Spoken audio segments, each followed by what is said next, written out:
Hello friends, आपका way of life में हार्दिक स्वागत है। आज हम ओशो जैन टैरो के फोर्थ कार्ड यानी 3 नंबर के कार्ड के बारे में जानेंगे कि ओशो जैन का 3 नंबर का कार्ड जिसका नाम क्रिएटिविटी है वो हमें क्या बताता है। वैसे 3 नंबर जुपिटर को रिप्रेजेंट करता है और इसका मतलब ही होता है क्रिएटिविटी और नॉलेज। तो यहाँ पर हमें ओशो जैन टैरो में सीधा क्रिएटिविटी का ही कार्ड देखने को मिल रहा है।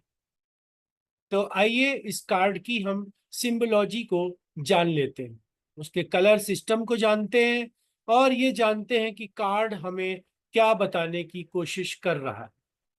सामने देखिए, आपकी स्क्रीन पर एक आपको कार्ड नजर आ रहा है जिसमें 3 नंबर लिखा हुआ है और क्रिएटिविटी लिखा है।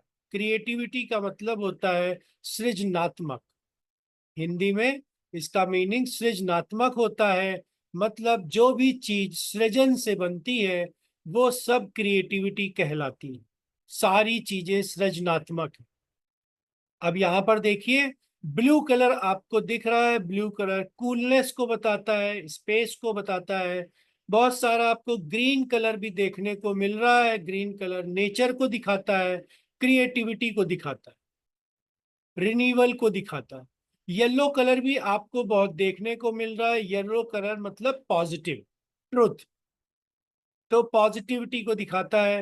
रेड कलर देखिए आपको देखने को मिल रहा है, तो रेड कलर स्ट्रेंथ, एनर्जी और लव को भी दिखाता है। बहुत सारी आपको ग्रीन लीव्स दिख रही होंगी, तो ग्रीन लीव्स फर्टिलिटी को और रीजनरेशन को भी शो करती है। यहाँ पर आपको एक लोटस दिख रहा है। आप देखिए, आगे की तरफ भी एक आपको लोटस दिख रहा है और पीछे की तरफ भी आपको एक लोटस नजर आ रहा है जो कि छिपा हुआ। तो लोटस का मतलब होता है कि स्पिरिट एंड ट्रांसफॉर्मेशन। तो यहाँ पर जिस व्यक्ति का भी ये कार्ड आया है उसके जीवन में ट्रांसफॉर्मेशन भी है। और lotus flower, union of opposite light and dark. Opposite light and dark का मतलब क्या है कि लाइट मतलब सन और डार्क मतलब वाटर। तो सन और वाटर के यूनियन को भी ये रिप्रेजेंट करता है। अब देखिए, यहां पर नीचे की तरफ आपको फायर एंड वाटर आपको दोनों नजर आ रहे होंगे।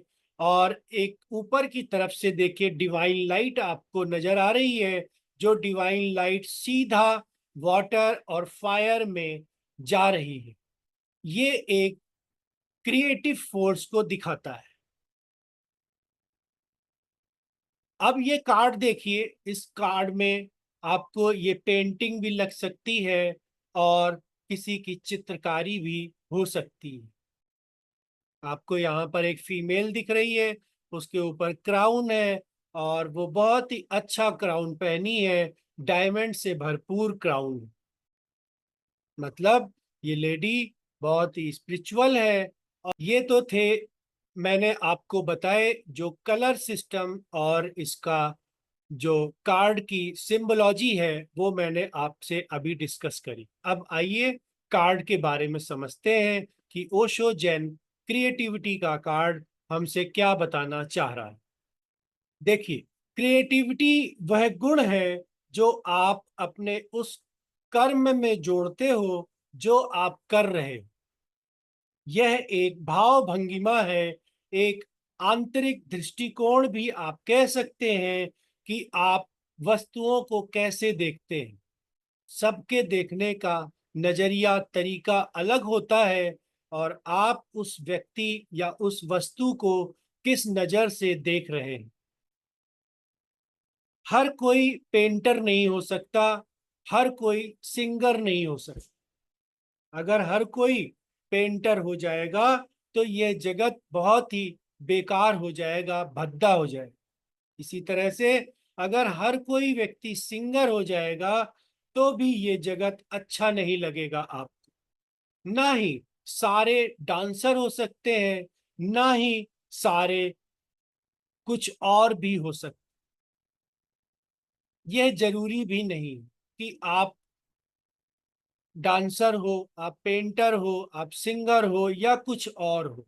ये जरूरी नहीं कि ऐसा सारे हो जाए। अगर सारे हो जाएंगे तो ये संसार बहुत ही भद्दा लगने लगेगा, बहुत ही बेकार लगने लगेगा, और इस चीज की कोई आवश्यकता भी नहीं। लेकिन हर कोई क्रिएटिव हो सकता है। ये कार्ड हमें यही बता रहा है कि अगर आप पेंटर नहीं है, सिंगर नहीं है, अगर आप डांसर नहीं है, अगर आप कुछ ऐसे नहीं है जो आप कुछ ना कर सके, तो आप कम से कम क्रिएटिव जरूर है, क्योंकि हर व्यक्ति क्रिएटिव हो सकता है। आप जो भी करते हैं, यदि आप उसे आनंदपूर्ण ढंग से करेंगे, तो प्रेम पूर्वक ढंग से करेंगे। यदि आपका कृत्य मात्र पैसा कमाना नहीं है, तो यह क्रिएटिव हुआ। मतलब अगर आप कोई कर्म कर रहे हैं और उसका लक्ष्य पैसा कमाना नहीं है, तो आप वो क्रिएटिव कर रहे हो। यदि इससे आपके भीतर कुछ खिलता है, यदि यह आपको विकास देता है, यह आध्यात्मिक है, क्रिएटिव है, दिव्य है, और भगवान भी आपको डिवाइन लाइट दे रहे हैं कि आप कुछ क्रिएटिव कर सको।